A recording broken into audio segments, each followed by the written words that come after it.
Nice sunset photo with my Rix Leap L6 thermal weapon sight.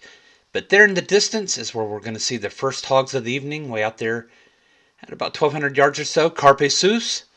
Got a bunch of hogs underneath the tree. And at this time I am getting video with my Rix Leap L6 thermal weapon sight. These hogs are not on my property, but I'm going to watch them to see if they come onto my property. And as I watch, I've got another hog coming in from the left-hand side, just a single lone boar that's late for the show. And then eventually all the hogs are going to move off to the right, and that's when I'm going to take off.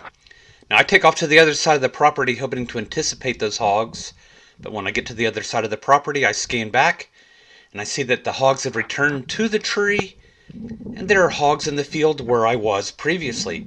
And so now I've returned to that field. I've made a stalk in from about 500 yards to get to this point, and I'm getting scored away on the shooting sticks. Going to readjust my light. Tonight I'm going to be shooting a TX-15 multi-purpose carbine enhanced from Lone Star Armory in 6.5 Grendel, and I'm going to be shooting some Northern Precision Spitzer RBT 95 grain bullets loaded by Druid Hill Armory and the Starline brass. And so while I'm getting video through my Rix Tourer T20 digital night vision scope, I want to talk about levels of identification. When I originally spotted those hogs with the Leap L6, I spotted them way out there at 1,200 yards, and I said they were hogs. Now, spotting them is just saying that you know that something is there. It can be a single pixel that lights up and you know that something with heat is there. And I've identified these as hogs. So is that really an identification? Well, technically it's going to be recognition. And by that, it means that I think they're hogs, but I haven't necessarily seen anything diagnostic of hogs. They're moving like hogs, which is great. So I think they're hogs. That's enough information for me to act on, but not enough information to shoot on. I need positive identification to make a shot, and that's going to be identifying diagnostic traits on the hogs, such as their nose, their tails, their overall shape, etc. Careful not to confuse hogs with other animals, such as little goats, which I've done before. I've stalked little goats. They moved around a lot like pigs, and from 1,500 yards away, they kind of looked like pigs. After stalking a few hundred yards, those pigs turned out to be little goats. Alright, I've selected a target. It's going to be this big sow. She does not go down and disappears into the creek behind her, and I attempt to pick up runners.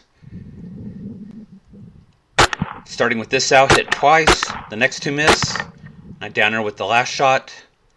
And I've heard other hogs run by me, and as I'm pivoting around, I'm using my handheld to look for them as well. I know where one is, and I pick him up with the Tourer.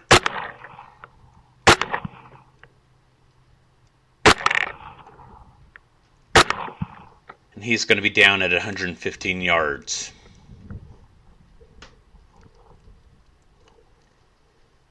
Go back, check on my original hog as I pivot all the way back around 180 degrees. And there she is. Not trying to lift ahead. So she is done. From here I go to look for my boar, and I happen to come across this other hog that is a Shoat that was shot on accident when I was trying to shoot the sow that was running. And so that ended up being a twofer, and I'm going to finish it off here with a shot to the brain. It doesn't fall over, so I hit it again and it goes down, and it's done. Brass Catcher by Tactical Brass Recovery. I came away with 3 hogs, a 165-pound sow, a 95-pound boar, and a 40-pound male Shoat, and the sow was pregnant with another 4 on board.